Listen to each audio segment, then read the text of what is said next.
Sacred woman I am, with bare feet I walk across the river's stones, with water in my blood and the earth in my bones. I tend a fire in my heart so I am never alone. Sacred woman I am. Hello everyone, welcome to Rite of Passage, breaking the silence around menopause. My name is Michela Sborchia, and today I talked with Paula Herbert. Paula is the co-founder and co-owner of Yoga Veda Living, an Ayurveda clinic, yoga and meditation studio in Blackrock in South County, Dublin. I met Paula about a year ago when I attended her workshop on the Divine Feminine, her beautiful workshop, and profound, I have to add, on the Divine Feminine. But today I wanted to talk with Paula about menopause and Ayurveda, and how this very ancient science can help us manage the symptoms of menopause through these transition years. It was a beautiful interview. We discussed Ayurveda, yoga, meditation, lifestyle changes, and I really enjoyed talking to her. And I hope you'll enjoy listening. How are you? I'm good, thanks. Good. So thank you so much for being here. So I'm so excited to talk about Ayurveda and menopause with you. I mean, it's going to be great. Yeah, me too. So excited that you asked me. Thank you. So, well, I guess we can start with the basics. Can you explain to us what Ayurveda is? Yeah. So Ayurveda is really the Indian system of health and well-being. So in the West here, we really hear so much about yoga, but Ayurveda is not spoken about in the same way. And yet the two are sister sciences. So they always went hand in hand. And the idea was that you practiced Ayurveda to make the physical body very healthy and strong, so that you could then practice your yoga and have much better results with it. And the Ayurveda itself, it's made up of two words, Ayus and Veda. And Ayus means life and Veda means science. So it's really the science of life.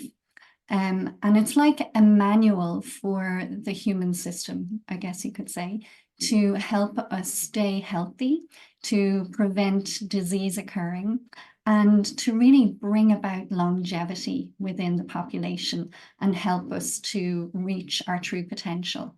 What I absolutely love about it is the difference between the definition of health, let's say from a Western perspective, and allopathic medicine and Ayurvedic medicine.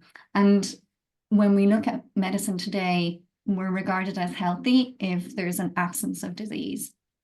But with Ayurveda, it's a much more comprehensive definition.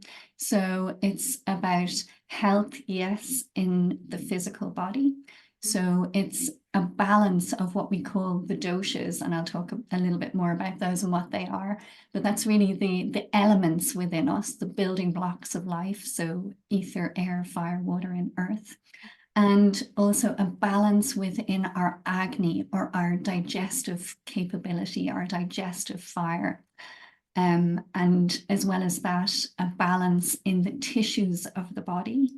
There are 7 layers of tissue from an Ayurvedic perspective, and also a balance in the wastes of the body so that we're eliminating properly. We don't tend to talk a whole lot about that in Western medicine unless we have a specific problem, but this is like really key. Digestion and elimination, absolutely key in Ayurveda.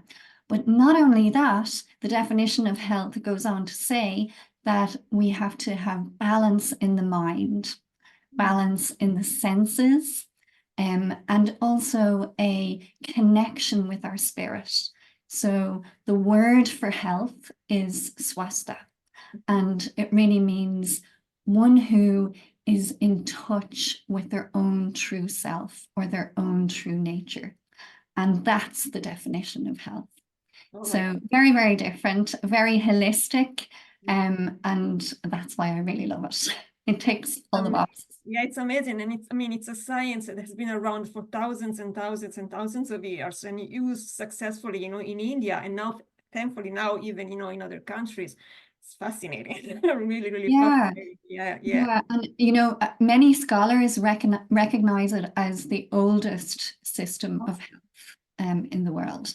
Yeah. And you're correct, it is thousands of years old, and it was passed down also orally, from generation to Wow. generation. And also there are, many texts now also on Ayurveda.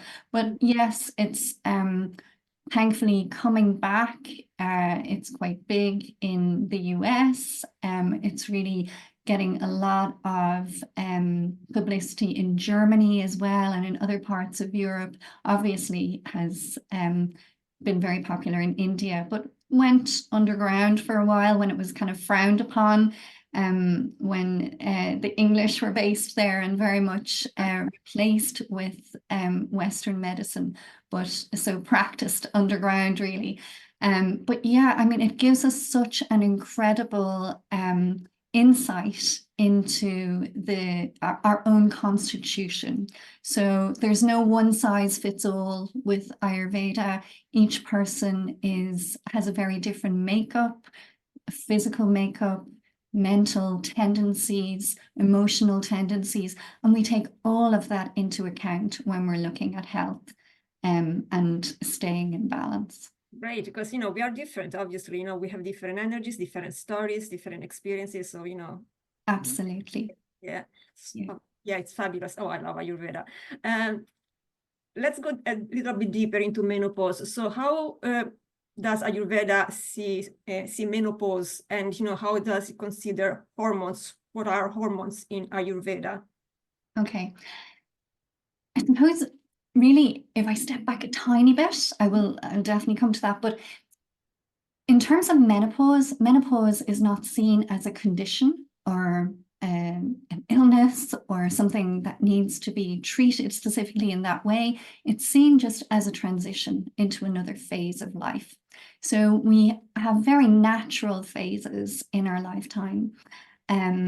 We start out when we're very young. We need all that looking after, all that nurturing, the growing of the physical body. We're getting educated. We're really learning how to interact with the world. And then we move into, so that's regarded as a kapha stage of life. And if I explain what kapha means, I mentioned doshas and constitutions. So kapha is really a combination of water and earth. So it's a kind of heavy, structured time of life. And when you see a baby, for example, you see those beautiful kind of plump cheeks and chubby cheeks and, their hands and their feet and their little thighs. There's plenty of juiciness there, let's say. And that comes from that abundance of water at that time of life and earth. And then we move into the pitta time of life, which is much more about, our career and our profession and making our way in the world. And then maybe having a family and looking after our family and making a living. So it's a very busy time. There's a lot of action going on. We're very externally focused. And that's a fiery time of life. Pitta is the fire element with a little bit of water as well. And then we move into the Vata time of life, which is a much lighter time. Ether and air dominate during this time of life, really from menopause. So that perimenopause is that time that's preparing us to transition from that very busy, externally focused time into a maybe slightly quieter time, a time for more introspection, more reflection, more connecting with our spirituality, let's say. And that's why the elements that dominate at that time are ether and air. So we have much more access to our spirituality, if you like. Mm-hmm. And even during the day, these different elements dominate. So, for example, from 2 o'clock till 6 o'clock, we have Vata time. And that's why traditionally in yoga, you would get up before sunrise and meditate because you have access to that very light energy, that very clear energy, spiritual energy. And that's also the case for the afternoons from 2 to 6. So the recommendation is not to go overboard in terms of using up your energy between 2 and 6. Try and get nice and grounded at that time.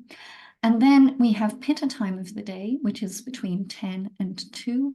And that's when you want to really get, most of your work done, and your digestion is at its strongest. Think about the sun. The sun is at its highest at that time, around midday, and the same with your digestion. So it's a really good time of the day to eat. And then at nighttime, between 10 and 2 is also pitta time. So ideally, we get to bed by 10 o'clock. So we don't move into that second wind and start really finding things to do again at that time. Yeah. And then we have the kapha time between 6 and 10. So just as we have the doshas kind of dominating what happens in our bodies in different times of life, we have that happening during the different times of the day. And each of the doshas kind of correspond to certain zones in the body or functions in the body. Now, when we are menstruating, we have a big link with pitta dosha in terms of blood and hormones, let's say. But all 3 doshas come into play during the monthly cycle. So when you are actually having the period itself, vata kicks in because it's linked with everything that moves in the body. So it's literally shedding the lining of the blood. It's moving that out of the body. And then after the period, when everything is rebuilding, you have kapha coming into play, building up the lining again. And then during ovulation, where everything is at its peak in terms of estrogen, then you have pitta coming into play. So in terms of moving then into perimenopause and menopause, we generally have this interplay of vata and pitta governing the hormones. So pitta, the problems tend to arise when we have excess, let's say, vata or pitta in the system. And this very much depends, firstly, on your own individual constitution. So we talked about everyone having a different blueprint, if you like. Just as you have your own distinct fingerprint, you also have a distinct percentage of these, a proportion of these elements in your constitution that was actually determined at conception based on the proportion of elements in the egg and the sperm when you were conceived. So that never really changes. However, you have a constant interplay of doshas on a daily basis in your body. And ideally, we want to try and match that interplay of doshas with your original constitution, because that's the perfect constitution for you. Now, when we have, say, a woman who has a very strong pitta constitution, she's in her pitta time of life, so her pitta is going to be naturally very high.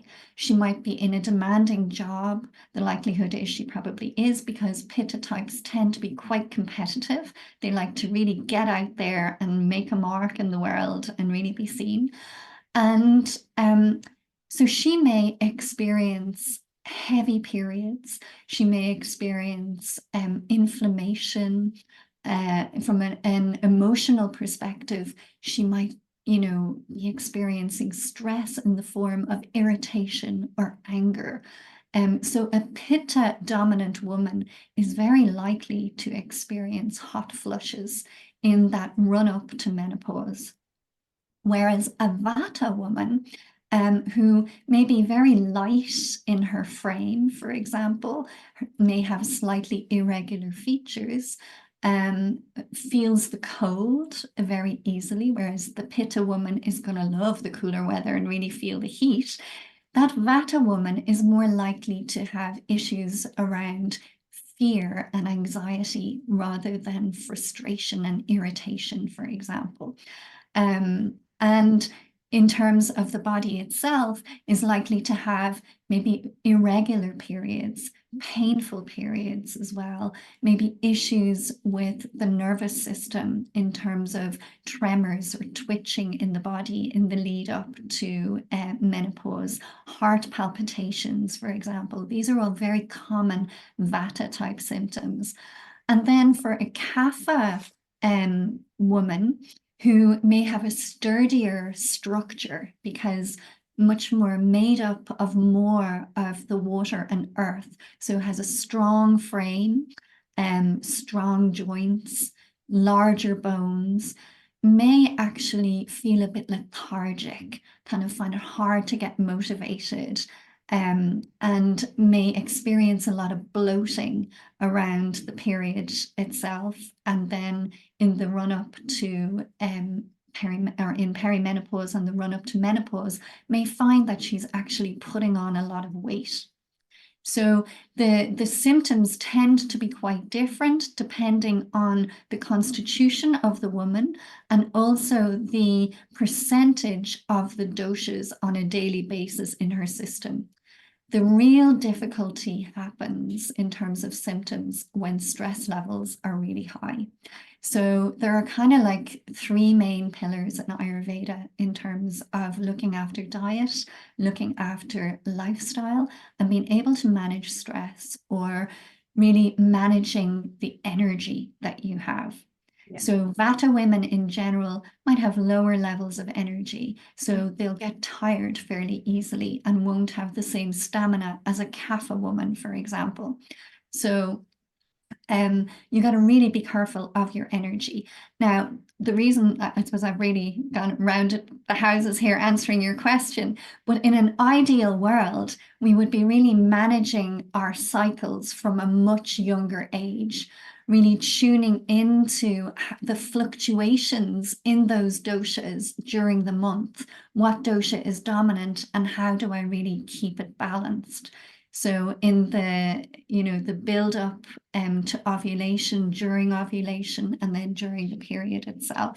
So very different energies throughout the month, and being able to really take time during menstruation itself to become grounded, to allow yourself to rest, and to allow yourself to reflect, because that's the time that our intuition is at its highest, and we can really go inside and contact our true self, in a much easier way than we might be able to do throughout other times of the month.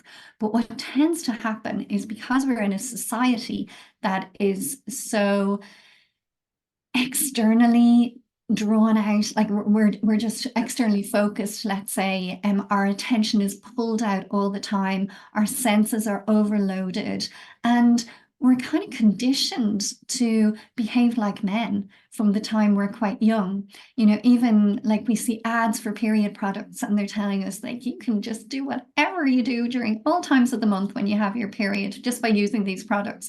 But really that's doing us a disservice, because we're not the same as men. Our hormones are fluctuating throughout the month. They're not on a steady level the way men's would be throughout the month.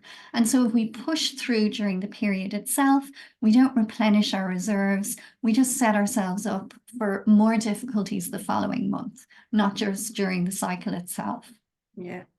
Well, it's interesting. Yeah, because I remember when I was doing my yoga teacher training and I was studying urinary system, and then we were talking about the pads, used for, incontinence, but if you see an ad on TV, you see that the woman keeps going, and, because she has the pad now, Yeah, exactly. But they don't talk about, why don't, we focus on body, what's going on there, why don't we look at other types of systems like Ayurveda and yoga and meditation to help the body? It's just so focused on, men and women are equal, so we have to behave the same way. But we can't behave the same way because we are, physically, emotionally, we are different, and, we go through this fluctuation, these hormones. Absolutely. And I think, really Vata is the one that we need to pay particular attention to. Because the hot flushes tend to be such a common symptom in menopause, people just mostly go to looking after Pitta. But because we're moving into a Vata stage of life, first of all, so even a Kapha woman who has a lot of solidity in her structure is going to experience huge fluctuations in her Vata. We're going through a transition, which means Vata is automatically heightened in the system as well. And we're all kind of in Vata overload, really, because we live in a Vata society. Vata very much linked with the senses and with the nervous system. So everything that we're taking in through our senses has an impact on our nervous system. And we can see that it's even hard for, mature women to self-regulate in terms of social media, in terms of time spent in front of screens. So, we're overloading the eyes, the ears, the nose, what we put in our mouths. I mean, we have access to so much food now, so much choice compared to previous generations, which is great in one way, but can be detrimental in another. So it's really finding out, what foods work to keep your constitution in balance, what lifestyle practices help to keep your constitution in balance, and how can you maximize your hormonal balance, to minimize your stress, and also to have practices in place through yoga, through Ayurveda, to be able to handle the stress that life throws at us from a day-to-day basis. Because the issue is that what happens is that our sex hormones become so depleted during perimenopause, not because of the transition, essentially, although that will happen, of course, but because of the stress that we have in our life, because we're borrowing from our sex hormones to cope with the stress all the time. We're borrowing from our digestive hormones. We're borrowing from our thyroid hormones. So other parts of the body are really suffering just to keep go, And I know that it is very hard for many of us during perimenopause because we might have small children, we might have demanding jobs, and we're kind of in this sandwich generation where we also may be looking after parents who need assistance as well at that time. So there are so many demands on us. The real mistake that women make is that they just keep giving, and they believe that they have no time for themselves until this happens or until this is looked after. And unless we have, a little time every day, even if it's only a few minutes, to kind of refill that cup, then we just get so depleted. Yeah, no, it's true, because I see that in my family, I see that in myself as well, because I'm guilty as well of doing certain things. I remember when I was working in corporate Ireland, going to the office in the morning, it's 9 to 5 job, I keep going, and I have my period, I have headaches, so I'm taking a pill and just keep going and keep going and keep going. And then at the end, it was either me or the job. Yeah. And then I had to leave because I had to take care of myself as well. So this is, we keep giving and giving because this is our nature. We want to look after everyone. But we have to look after ourselves. Otherwise, we It's so have our energy then, and if we don't have energy, we don't have anything. And I remember, like, I always have this example in my mind when I think about it. My grandmother, the matriarch of the family, she did a lot of things throughout her life. But when she went around, maybe just post-menopause, she stopped doing everything, I'm relaxing now. This is my time to just be with myself and do whatever I want, and that's the way, you know what I mean? Like, but I see my mom keeps going, she wants to do this and that, and she doesn't take care of herself. So I have to take her and say, okay, you have done what you have to do. You have to do. It's your time, So now she's going to the gym. So now she's going for walks, So she's taking care of herself. But I have to remind her constantly: Are you doing this? Are you doing that? Because it's just it's going and going. And I think a big part of it is having fun as well. Because we get into this cycle, this, crazy cycle of thinking that this is what life is all about. And really, we forget that we are actually human beings rather than human doings. And to be able to just appreciate the present moment rather than go all the time, and then have a mind constantly reflecting on the past and wishing we'd done things differently or said things differently, worrying about the future. Like we spent so little time actually being totally present. Just be, yeah, we need that, just being with ourselves. And what I've noticed with myself, for example, going into perimenopause now, I am in perimenopause, still bleeding a little bit, but I feel like, I'm moving inward more and more, and I can feel like I am more embodied than I was before. Yeah, and, understand my body much more, I guess, because, I'm going through that experience, so the experiences and the knowledge of my life is coming together, and, I have more wisdom. But, it's like, if I think about it now, I should have taken care of myself more when I was younger, because then, which is Well, yeah, I mean, we can all say that though, we go through different phases, but I think it's never too late to start as well. So for anyone listening to this that's going, oh my God, these guys have been working on themselves for years still, and they're saying, that they wish they'd done it earlier. I think just start with a small change, even one small change. It doesn't have to be a total lifestyle change. Just making carving out that little bit of time for yourself each day and finding something that you love doing that gives you a sense of who you really are, allowing you to really get in contact with who you really are and bringing a little bit of peace and stillness as well to your day. And that goes such a long way in terms of addressing some of the common symptoms that we get, because, I know that some women may experience symptoms that are so severe that they feel that they do need medical help with that, and that's fine. But if you are going that route, I would also say not just to take the medical help and say, okay, now everything's sorted because I've got a quick fix, but look at what's underlying all of those symptoms, because I think that's really important. It's like this is as you mentioned, it's this time where we can move into this increased wisdom and really, I suppose, consolidate all of our life experience up to this point, a real time for reflection. But if we haven't done any of that work so far, then there's going to be a lot of unresolved stuff in our lives as well. And it's like the body's way of screaming at you to pay attention. So it's a massive opportunity. And if we ignore that, we don't really serve ourselves well.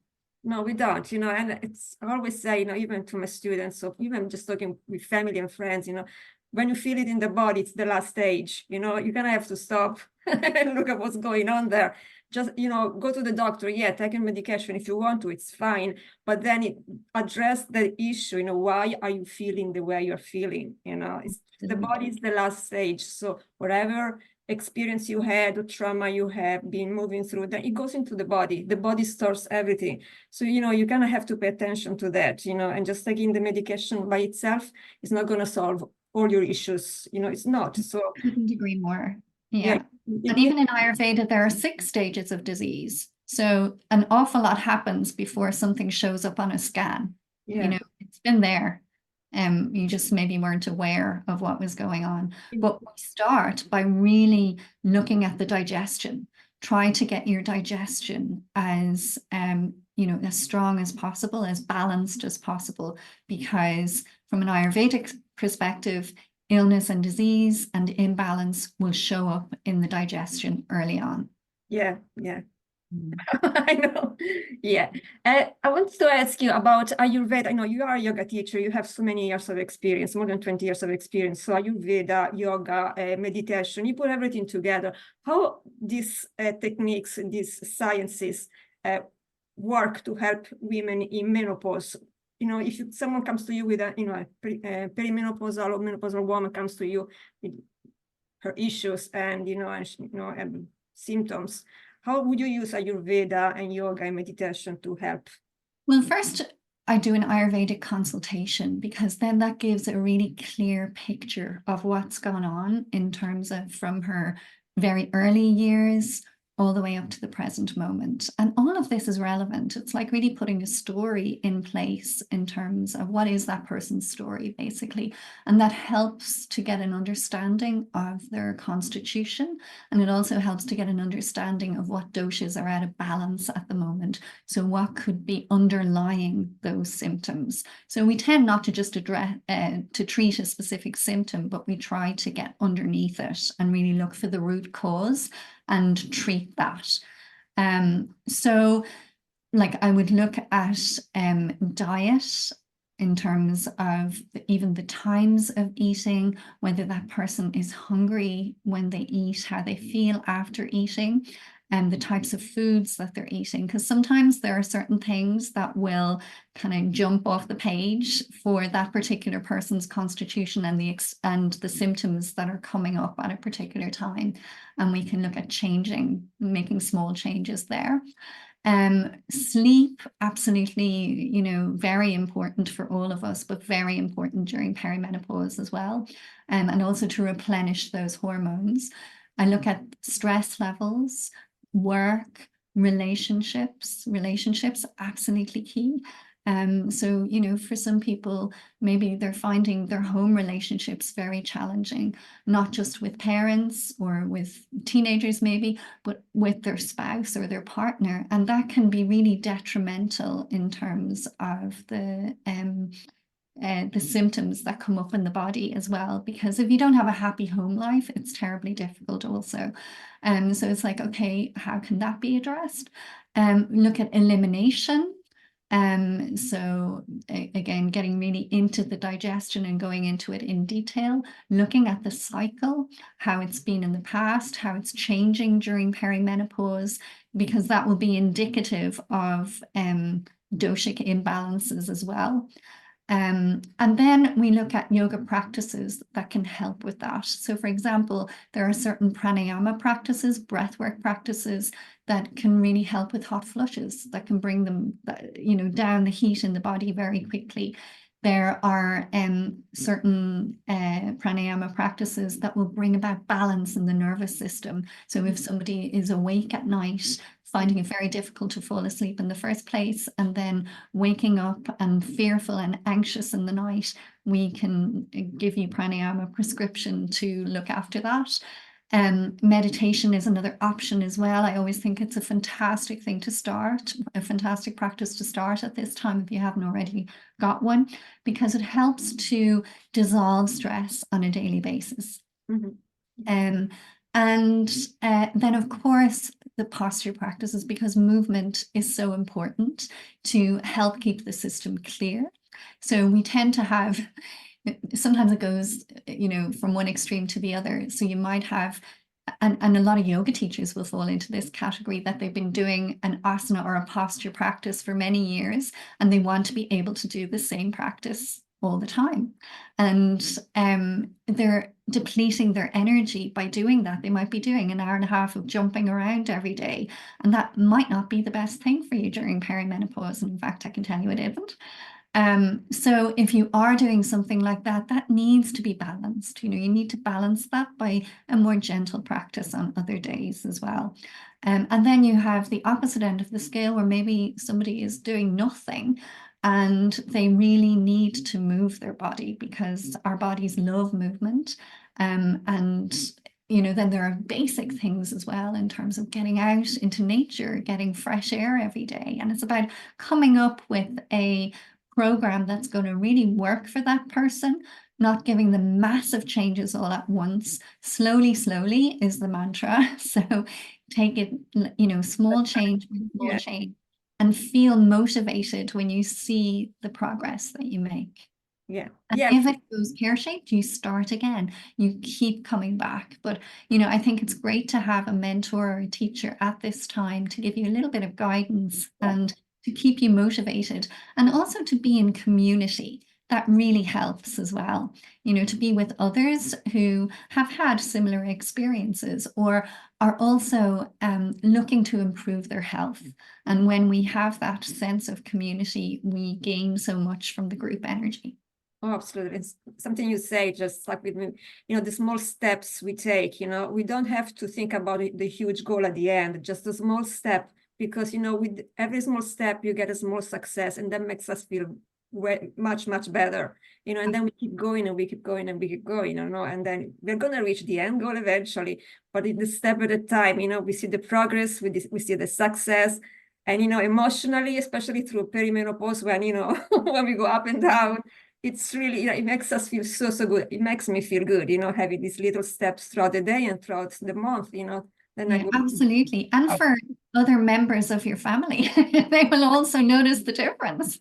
Yeah, exactly, and yeah, and it makes such a difference because, as we move through this thing, I mean, I feel it in my body, in my mind, in my energy. I change. I am changing. I'm becoming the crone, the wise woman, and everything is changing in me, and my energy is changing, and so it's changing all around me as well, the energy. And so, people in my family can see that, my husband can see that, and thankfully I have an amazing husband. I can talk to him about all these things openly, we are on the same path, and but it is nice to have a community as well, as you say, of women that move through the same experiences or have moved through the same experiences, and you can share what's happening in your life. It's a support system.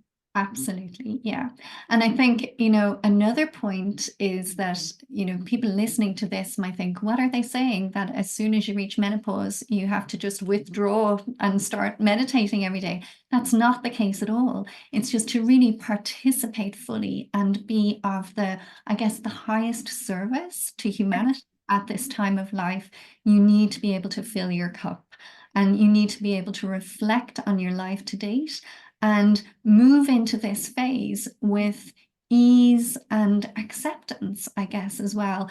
I think a huge block for women is the fear of aging, because society is, puts such an emphasis on youth culture and really values that and tends to value it more than the wisdom that comes, through aging naturally.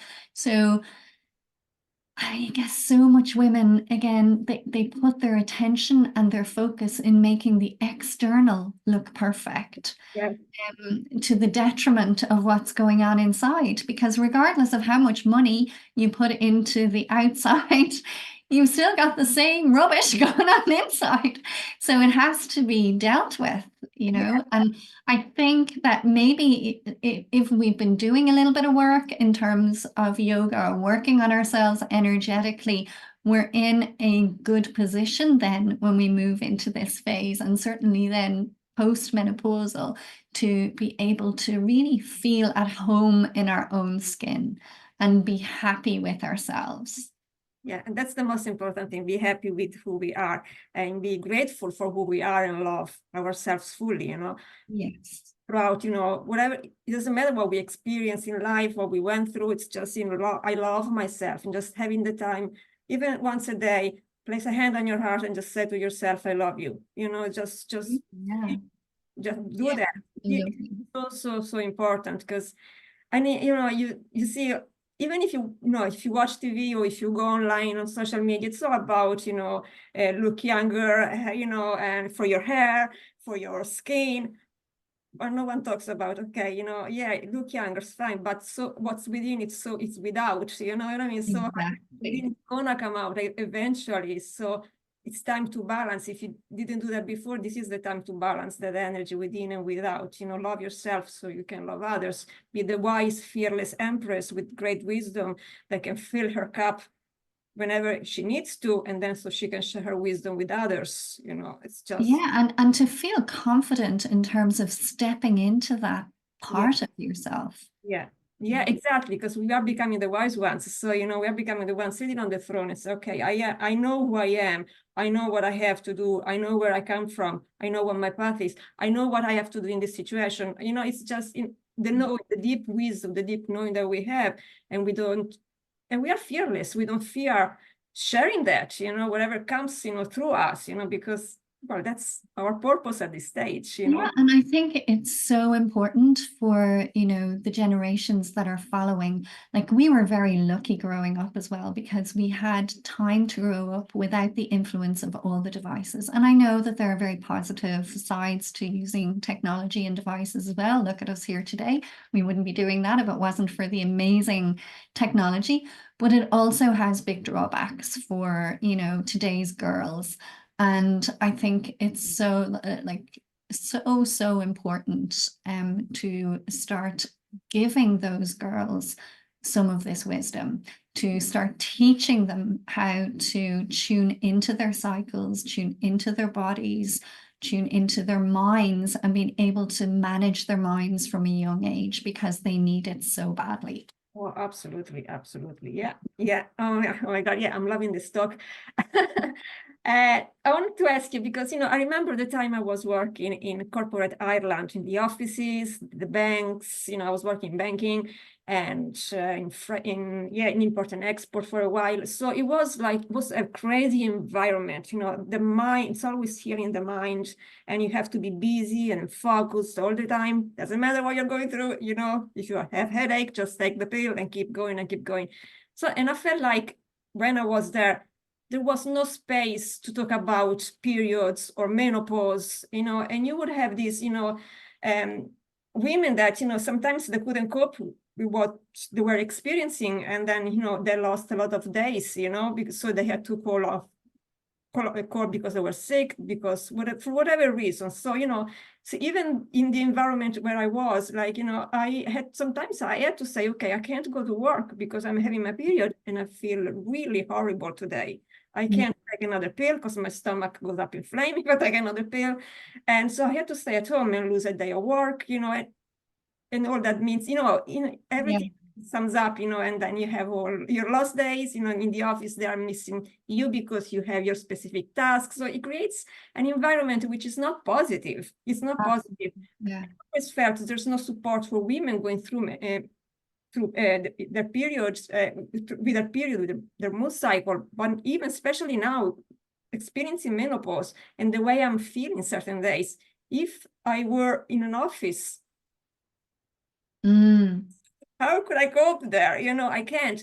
And there's no support for women in corporate Ireland that are going through menopause. So what do you think can be done to change that? Yeah, I mean, I can really identify with what you're saying, because when I was younger, I also worked in the corporate world. I had 14 years in the corporate world, very much in a male-dominated industry as well.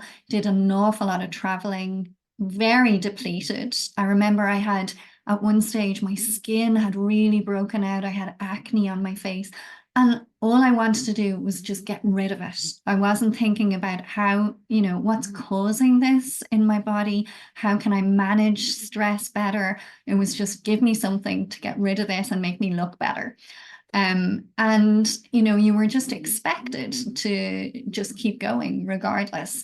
So I think that is a really great point that you have. Maybe I think definitely in the past couple of years, there's more of an awareness around menopause.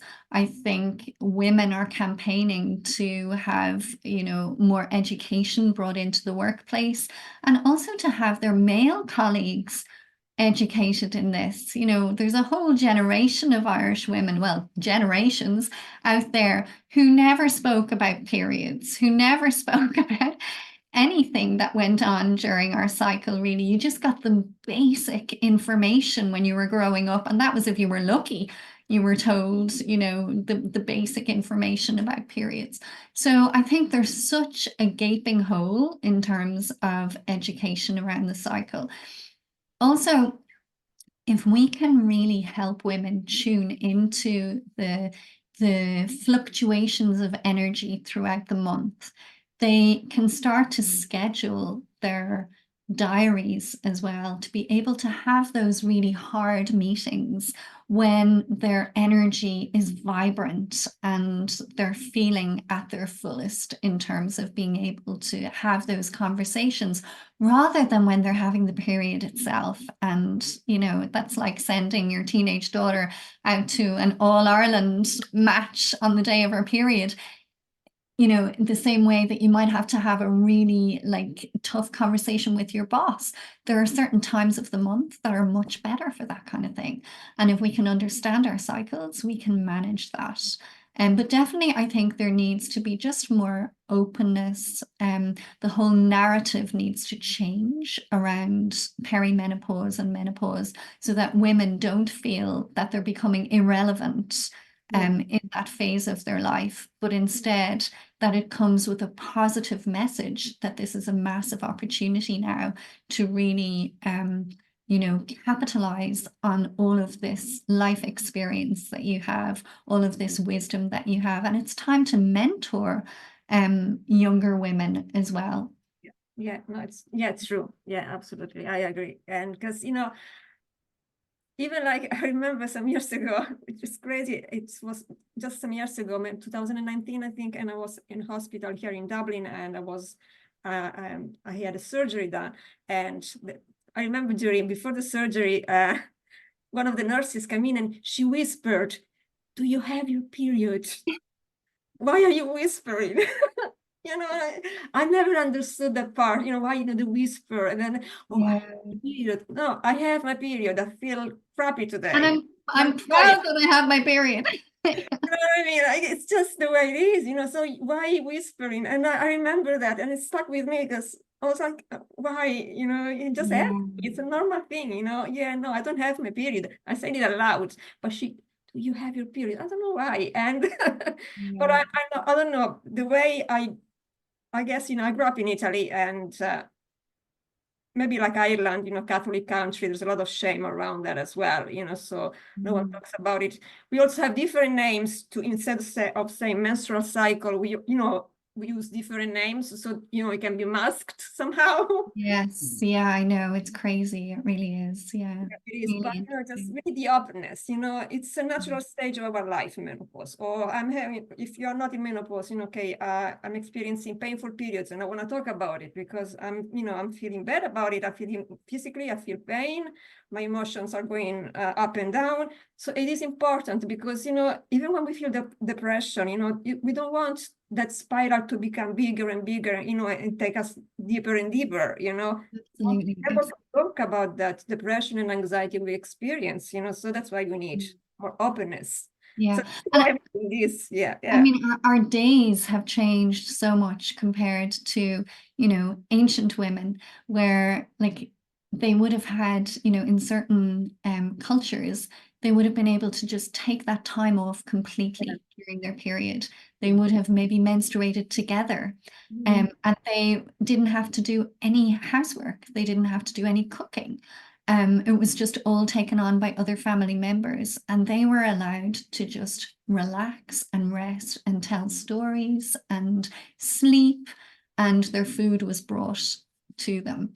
And okay, maybe we wouldn't want that today. Well, I know some of us might, but maybe that's just a step too far back. But you know, we've gone to the other extreme.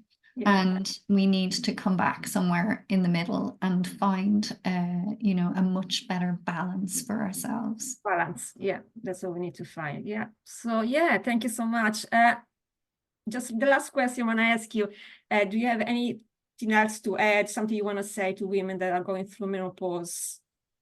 I would say to really examine your attitude at that particular time, because I think so many symptoms actually arise from that.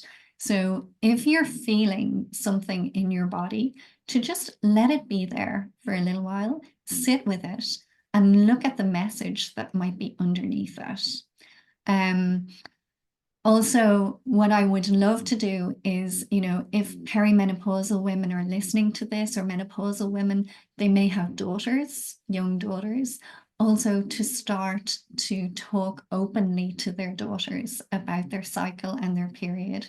And, you know, I work in Yoga Veda Living as a yoga teacher. I have an Ayurveda clinic there, but I also have a business with a gynecologist, Geraldine, who I know you'll also be interviewing. And we're really passionate about educating young girls about their bodies and getting that education into schools, into clubs, so that from, you know, the get-go, as soon as a girl gets her period, it is marked as a positive experience. It's nothing to be ashamed about. It's a sign of innate health in the body. It's a great baseline of health in the body. And in Ayurveda, they always looked at the cycle as a window into the health of the woman. So, you know, to embrace your cycle as a great time and to start to love your cycle. And that really sets you up for such a beautiful transition then as you move through the different phases of life, so that we're not pushing it away and we're not trying to hold on to it at the other end, you know, because you almost have this, it's like a mirror image almost, you know, crazy fluctuations during puberty, crazy fluctuations during perimenopause. But what I would say is, even if you're somewhere in the middle, start putting the practices in place now. You're never, ever too young to start to prepare for your menopause. Start as early as you can and get balance during your cycle. Take it easy during your period, and you set yourself up for a much easier time. But if you're having a tough time, don't worry, you can still take steps to make a difference. Not too late. Yeah, we can always start. You know, Yeah. starting is the first step, you know, so then, yeah. So thank you so much. So would you like to share with our viewers, you know, where they can find you? You know, I know you have Yeah, a studio. absolutely. I actually go to Yoga Veda twice a Our week, my studio. yoga practice. So yeah. Yes, you do. I'm very happy to have you there. Our studio is in Blackrock in County Dublin. So it is, the website is yogavedaliving.com. The name of the studio is Yoga Veda Living. It's bringing together yoga and Ayurveda. We have yoga classes there 7 days a week, and we have an Ayurveda clinic also. And on Instagram, you can follow us at Yoga Veda Living. Also, the business that I'm involved in with Geraldine Connolly, who's a consultant gynecologist, is called My Girls Gynae. And that also is aimed at really educating girls around puberty and their cycle. But also we have information for moms as well about perimenopause and menopause. So that's www.mygirlsgynae.com, and follow us at mygirlsgynae on Instagram. Thank you so much. I really enjoyed this talk. So yeah, thank you again. Thank you so much, Michela. I really appreciate it.